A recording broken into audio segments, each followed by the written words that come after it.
All right, just got back from the gym. I couldn't convince myself to wait a week. So I actually did the rest of the truck before I went to the gym. I'm going to do the front section here, but I want to put a coat of overcoat on the paint. And so do a couple sprays, 3 sprays on the towel, and I'm just going to wipe it on the surface,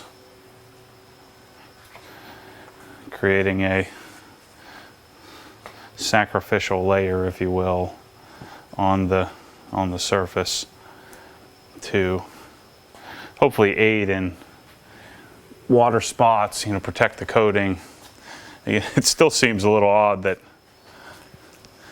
we have to do this kind of stuff to protect the coating.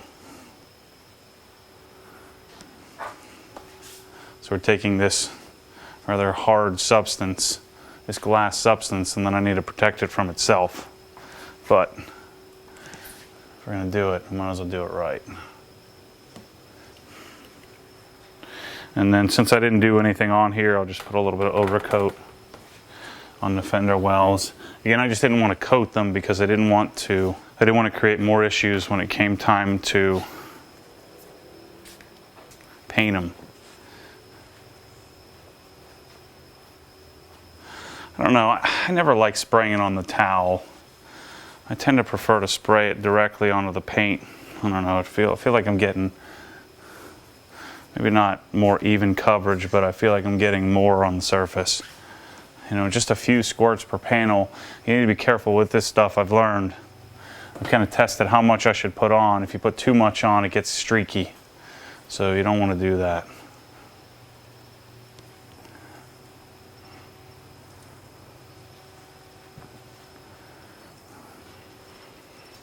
Shoot, almost looks like I left some high spot. I generally don't assess anything until after I've washed it the first time. You always end up with some leftover stuff, at least I tend to. Maybe that's only with a wax, but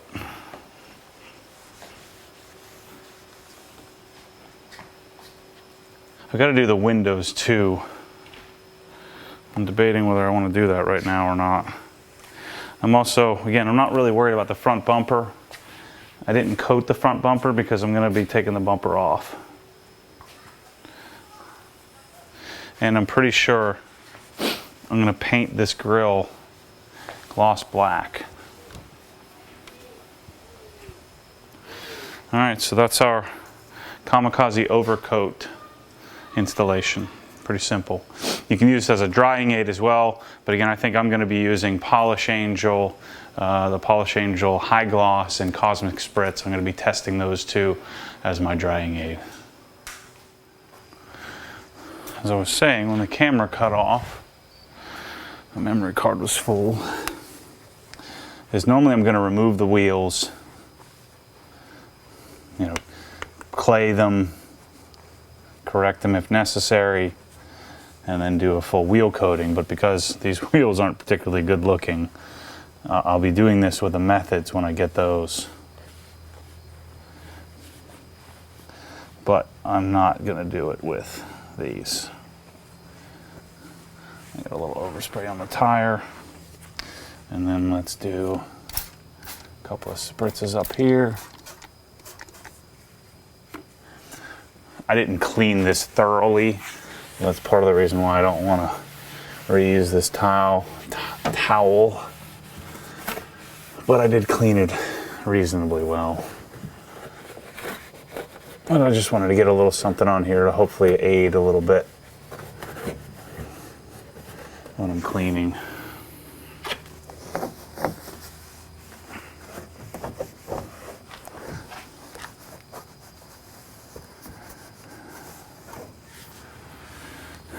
And let's do one of these.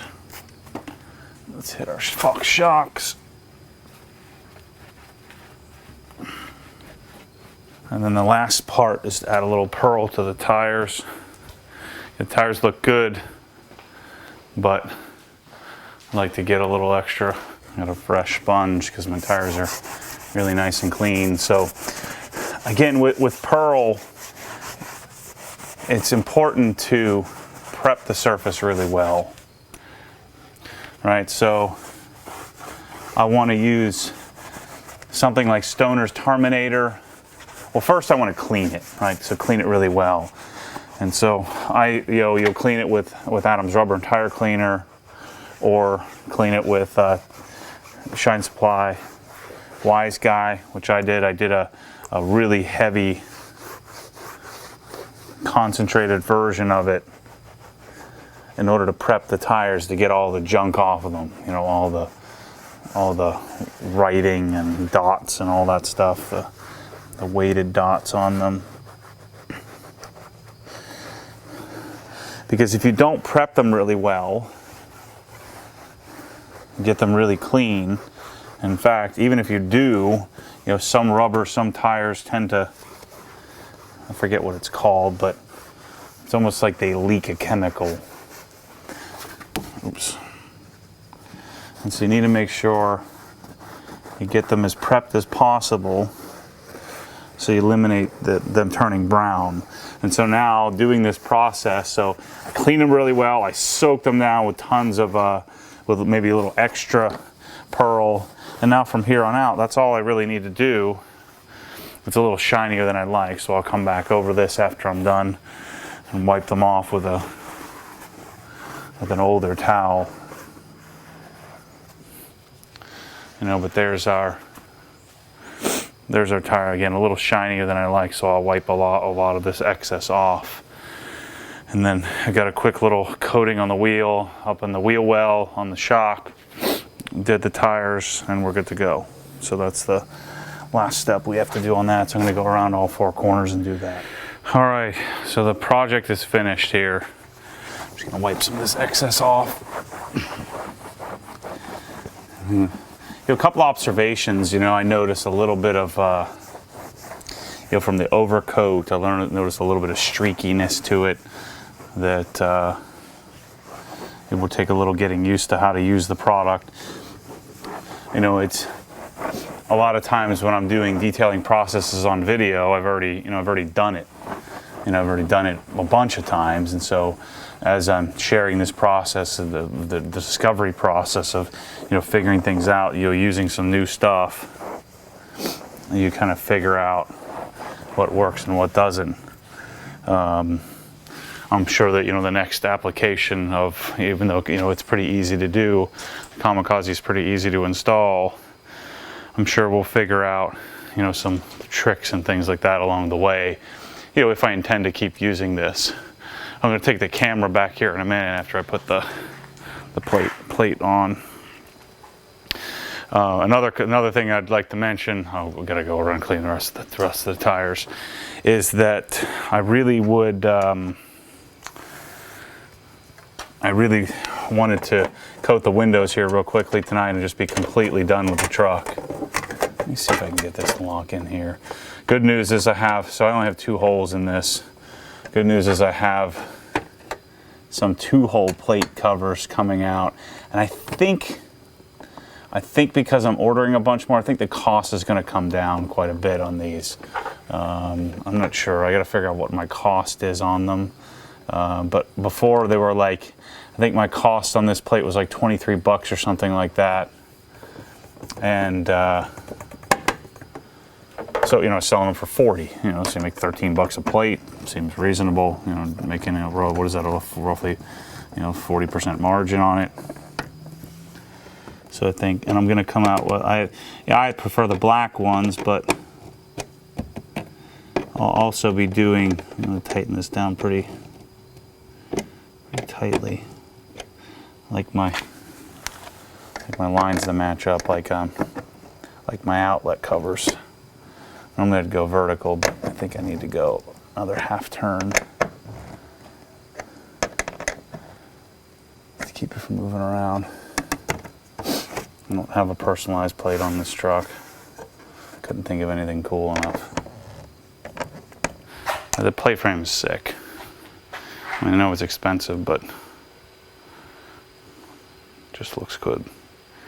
It'll look even better when I have 2 holes instead of 4. for the two-hole solutions. So here's what the truck looks like from afar. I'm still a little torn on this whole coating idea, this whole coating concept. I mean, it looks really good, I think. I'm gonna have to give it a little time. I'm gonna have to give it some time and assess it. I just wanted to show you what it looked like from, from under the lights, from a distance.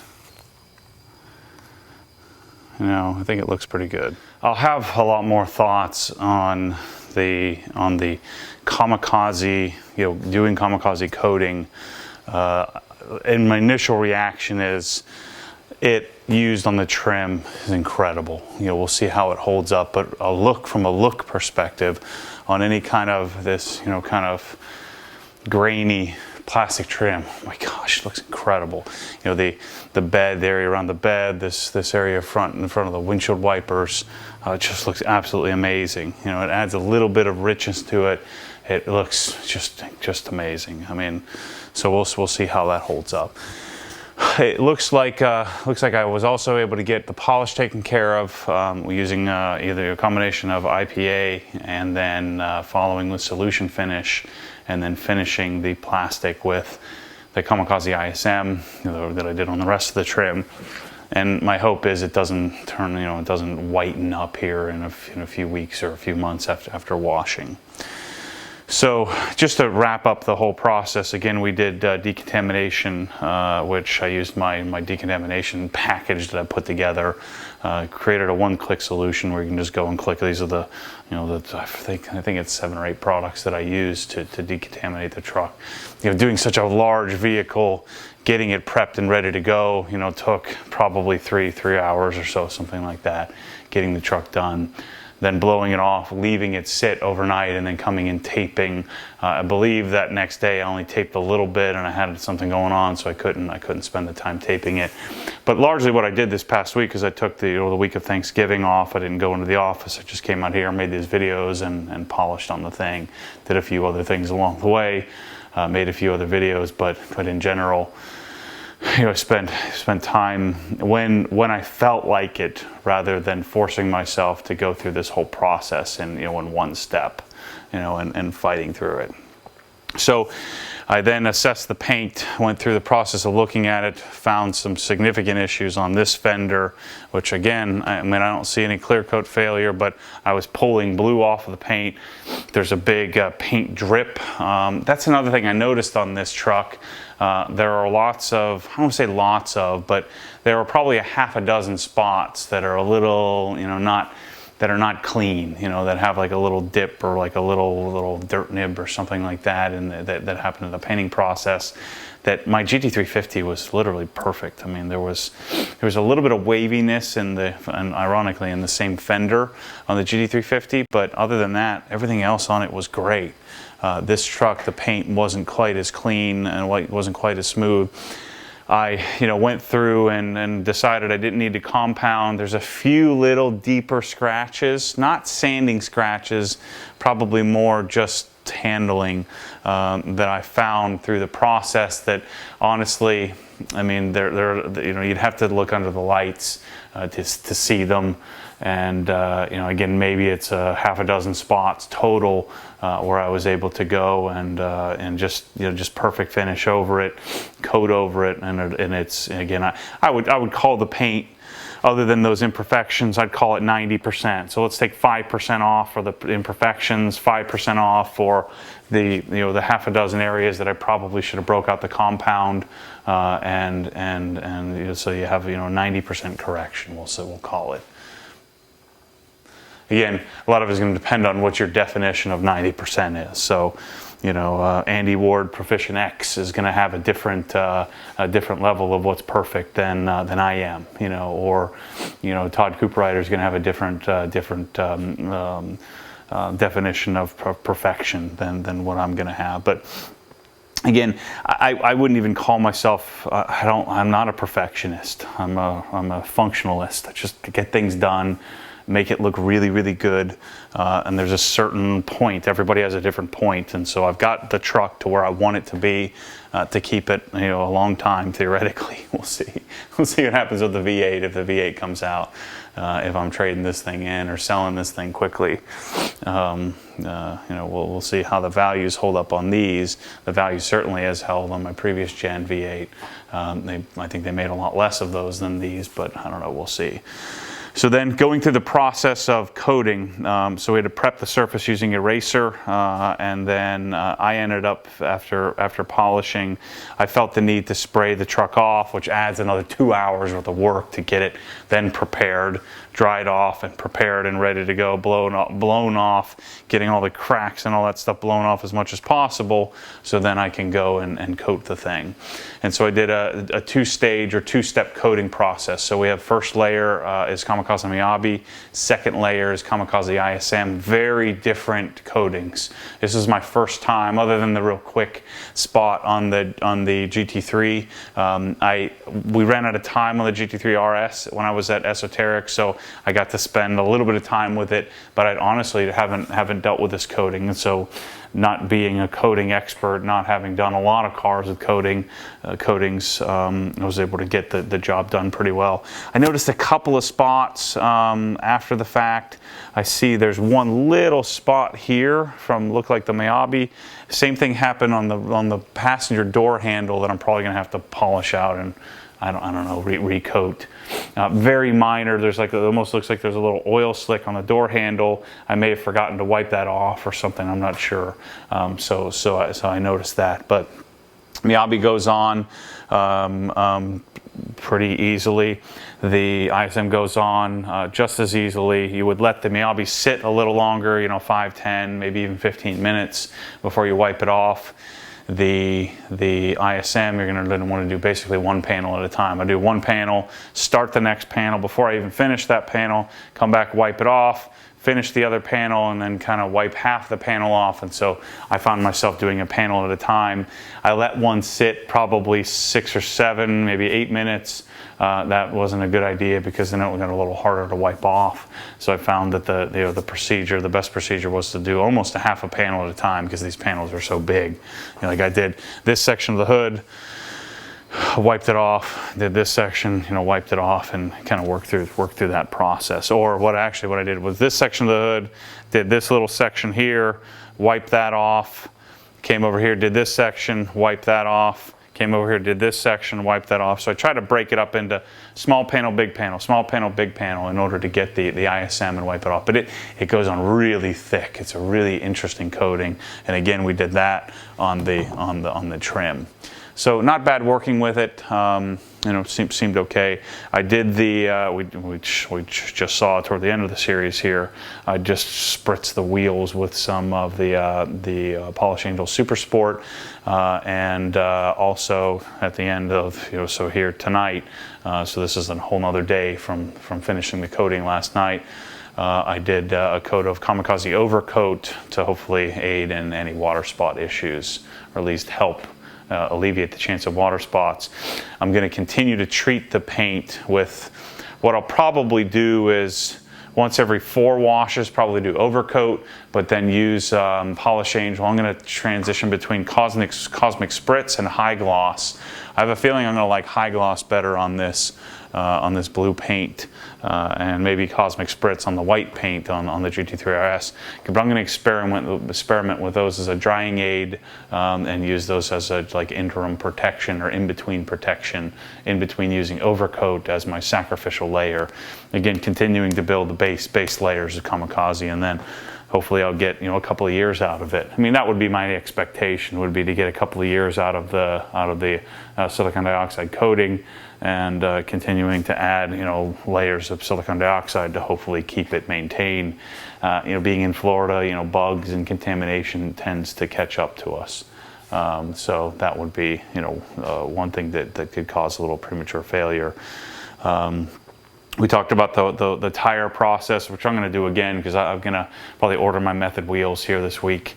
Trent, my buddy Trent with RealTruck.com is getting me all set up with, I'm going to do Nitto Terra grapplers in 325, 65, 7, or 18. And I think the offset on the 18s is plus 18, but it may be 0, I'm not sure.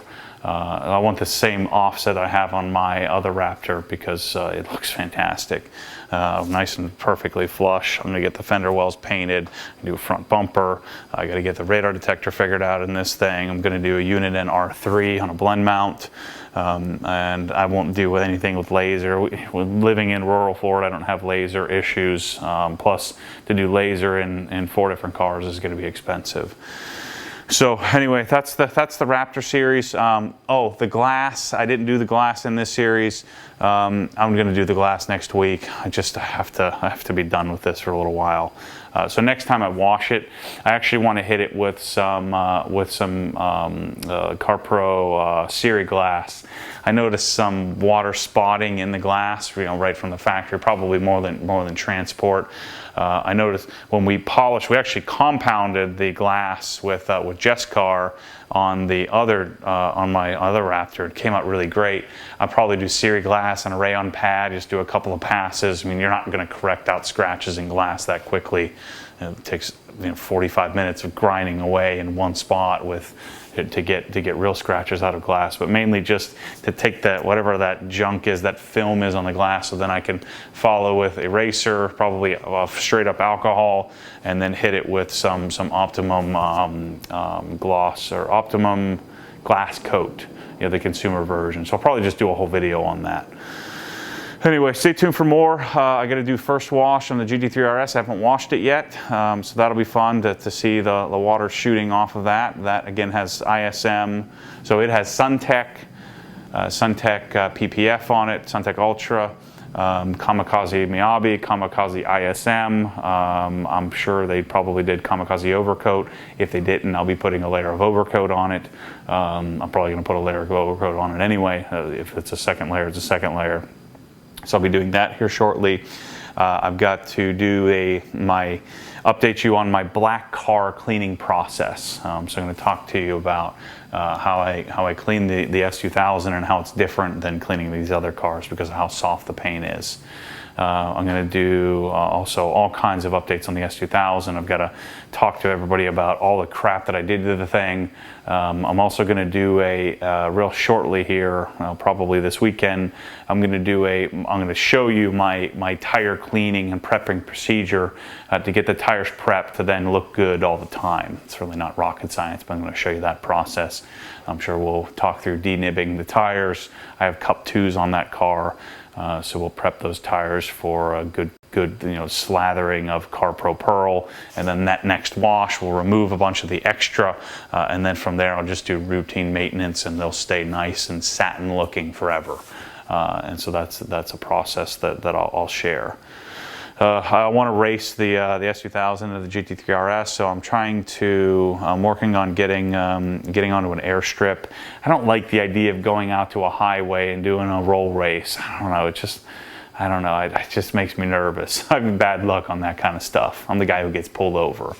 But I'd like to roll race my S2000 and GT3 RS. I'd also like to roll race, or even do a bunch of races of my Raptors and race the two, just to show how much faster the new one is. I think that'll be fun. Mainly, again, I'm not really doing that to be entertaining. I'm doing it because I want to know. I want to see. I'd also like to get S2000 versus my GT350. So I'll go talk to Adam LZ, and we'll maybe do a roll race on those cars. Actually, that would be pretty cool to do that from a standstill, race the S2000, the GT350, also do maybe like second, third gear pull.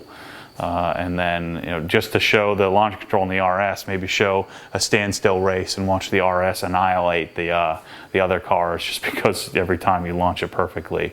But it'd be interesting to see. I think the S2000 is going to pull on all three of those cars.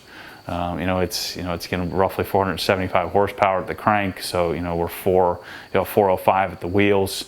Now we have Cup 2s, so it should have some pretty significant traction. So that'll be interesting. So anyway, I better shut up. I'm going to keep talking here. I'm going to put my plate on my GT3 RS right now, pull it in the bubble. There's going to be lots and lots of videos coming up on OGHQ as I build that. and stumbled through that. Also, lots of footage on the new Krensla K1622 package. I got my shelf the other day, shelf that I'm going to use in order to strap it down so it doesn't fall off. This is why I love doing this. I shared the process of what I'm discovering, and somebody said, well, that thing's going to vibrate off the shelf. I said, you know, that's a pretty darn smart. I didn't even think of that. So I'm going to have to figure out a way to strap it to the shelf. So I bought a shelf that's pre-cut, has holes in it, so I ought to be able to run a zip tie through it. If I can do it cleanly, I found these really cool rubberized zip ties that I'll probably use to test to see how that works. Anyway, lots of really cool stuff coming up in my life. I'm going to share it. Again, I hope you understand that I don't contrive any of this crap. The only contrived part is that I get the camera out. I'm telling you, every single time I do this, I'd much rather not have the camera. Even tonight, I got those short little clips of me finishing the wheels and tires and the little fender wells and doing overcoat. I mean, I'm doing it, I'm like, I'm not going to get the camera out. But I'm like, I just did this whole, however many part series, and I'm not going to share the rest. So that's the contrived part for me, is that I force myself to get the camera out. Sometimes I go on a drive or something like that. So the magic of having all these cars coated and protected is now I can drive them. I know I don't do a lot of driving videos, but I do a lot of driving. And I know I don't go to the track often, maybe once or twice a year. And it's just not my thing. I understand that hacks some people off, or they're just appalled. And the people that are usually appalled are ones that don't go to a track or have never been there. They just assume that I don't know where that comes from, but it's just, I'm not really interested in it. It's just not my thing. So I build these cars because I like them. I built my S2000 because I wanted to, and I think it's cool, and so that's why I did it. So anyway, thanks for watching this series. Lots of cool stuff coming up. A lot on air compressors as I figure this out. So anyway, thanks for watching this stuff. Thanks for supporting me in this crazy life that I have now, and thanks to the haters who motivate me even more. There aren't many of them, but I'm sure there are some. Anyway, thanks for being a part of this, and I love my new Raptor. I can't wait it's been sitting here for a week and a half. I need to go drive the thing. So anyway, thanks for watching. Stay tuned for more crazy.